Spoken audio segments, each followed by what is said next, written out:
পিঁপড়ে যেমন একদমই মিষ্টি থেকে দূরে থাকতে পারে না, যেখানেই মিষ্টি থাকুক একদম হাজির হয়ে যায়, আমি সাথে আমার বাড়ির সবাই একদমই যেখানে মিষ্টি আমরা সেখানেই হাজির হয়ে যাই।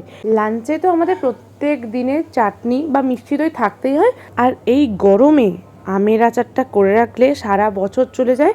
আর শীতকালে তো কুলের আচার আছেই, এবার নানা রকম আচার হতেই থাকে।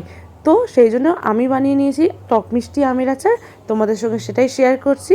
নমস্কার বন্ধুরা, আমার খিচুড়ির চ্যানেলে আরও একটি নতুন ভিডিওতে তোমাদের সবাইকে জানাই স্বাগত। তো আমি এখানে কিছুটা কাঁচা আম নিয়ে নিয়েছি। ফার্স্টে আমগুলোকে ভালো করে আধ ঘন্টার মতো জলে ডুবিয়ে রেখেছিলাম, যাতে আমের আঠাগুলো একদমই বেরিয়ে যায়। আর এটা বলে রাখি, এটা আমাদের গাছের আম। আর আমগুলো যখন নেবে, যখন হাতটা টিপে দেখে নেবে আঙুলটা প্রেস করলে আমের ভিতর ঢুকে যাচ্ছে কিনা। তো যেই আমগুলোই আঙুরগুলো ঢুকে যাচ্ছে সেই আমগুলো আচার করবে না, সেগুলো অন্যরকম কিছু রেসিপি করে নেবে বা টক ডাল করে নেবে বা আম শক্ত করে নেবে, যা খুশি করে নেবে। কিন্তু আচার করার সময় একদমই শক্ত শক্ত ডাঁশালো আম নিতে হবে। তো দেখতেই পাচ্ছ আমি আমগুলোকে ভালোভাবে কেটে নিয়েছি, একদমই গোল গোল গোল গোল করে। হ্যাঁ, আমি কিন্তু খোসা ছাড়াইনি, তোমরা চাইলে খোসা ছাড়াতে পারো। আমার তো এই আমের খোসাগুলি আচারের সময় দারুণ খেতে লাগে, আর আমি ওগুলোই বেশি করে খাই। তো একদম গোল গোল করে কেটে নিয়ে মাঝখান থেকে খুব হাতের সাহায্যেই একদমই আটিগুলো বার করে নিয়েছি, কারণ ওগুলো কোনো আটি হয়নি, কচি হয়ে আছে। এবার এখানে আমি অনেক কটা আম নিয়ে নিয়েছি, আর তাতে দিয়ে দিয়েছি পরিমাণ মতো চিনি আর সাথে নুন। ব্যাস, এবার এটাকে ভালো করে মাখিয়ে রাখতে হবে। আর তোমাদের আমটা যদি বেশি টক হয় তাহলে তোমাদের বেশি পরিমাণে স্বাদ মতো নুন দিতে হবে, তো যেরকম অনুপাতে সেরকম। ব্যাস, এবার এই আমটাকে চিনি আর নুন মাখিয়ে রেখে দেবো 2 থেকে 3 ঘন্টার জন্য। আর যদি কেউ ওভারনাইট স্টোর করতে পারে দেন ওটা খুবই সুন্দর হবে। তো আর একটা ফ্রাইং প্যান নিয়ে নিয়েছি, তাতে নিয়ে নিয়েছি কয়েকটা শুকনো লঙ্কা, দিয়ে দিয়েছি একটু গোটা জিরে। এখানে আমি 6-7টা শুকনো লঙ্কা নিয়েছি, আর 2 চামচ গোটা জিরে দিয়েছি, আর 1 চামচ দিয়েছি মৌরি আর ধনে। আমি এখানে গোটা ধনে ইউজ করতাম, কিন্তু আচারটা করার সময় দেখলাম আমার বাড়িতে গোটা ধনে নেই। তো আমরা তো সব মশলাই বাড়িতে এনেই পেস্ট করে রেখে দিই, তো সেইটার জন্য আমি এখানে ধনে গুঁড়োটা ইউজ করলাম। তোমরা এখানে গোটা ধনে ইউজ করতে পারো। ব্যাস, এবার ভালোভাবে এটাকে মশলাটাকে গরম করতে হবে। এখানে মশলা একদমই রোস্ট হয়ে গিয়েছে, এবার ওটাকে ঠান্ডা হওয়ার পর মিক্সি জারে ব্লেন্ড করে নিতে হবে। আর তোমরা যদি চাও শিলনোড়াতেও করতে পারো। আর এখানে দেখো 2-3 ঘন্টা হয়ে গিয়েছে, আমগুলো থেকে একদমই জল বেরিয়ে গেছে। এখানে নুনের জন্য আম থেকে জল বেরিয়েছে, চিনিটা খুব সুন্দরভাবে মেল্ট হয়ে গিয়েছে, তো সাথে আমটার সঙ্গে একদম ভালোভাবে মেখে গেছে। এবার আমি গ্যাসটাকে অন করে নিয়েছি, আর নিয়ে নিয়েছি একটা সিলভারের কড়া, তোমরা যা খুশি কড়া নিতে পারো।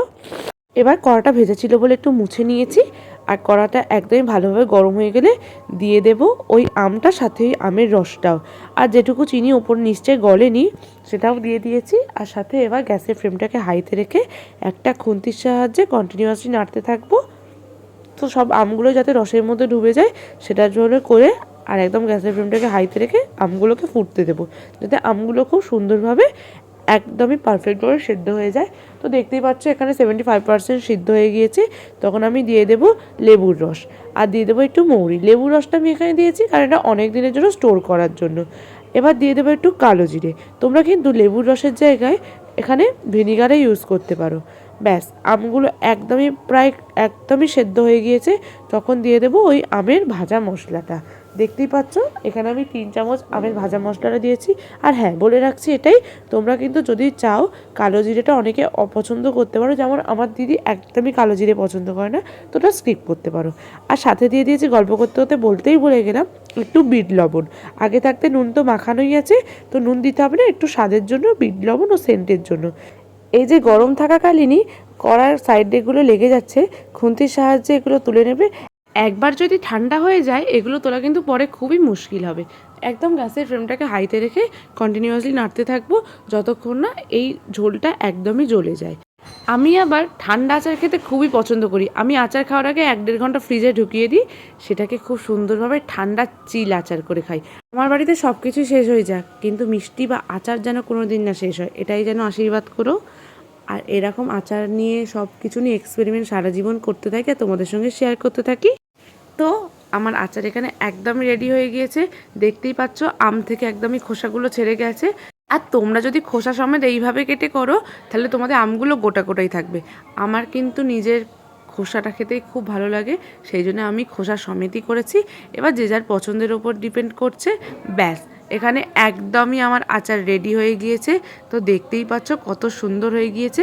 আর ঝোলটা তোমরা তোমাদের মতো রাখবে। আর একটা প্লেটে নিয়ে দেখবে আচারটা একদম আস্তে আস্তে গড়িয়ে যাচ্ছে, তখনই বুঝবে আচার একদমই রেডি হয়ে গিয়েছে।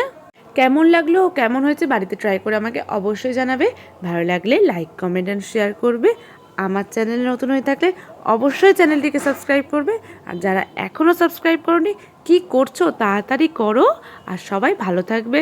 টাটা।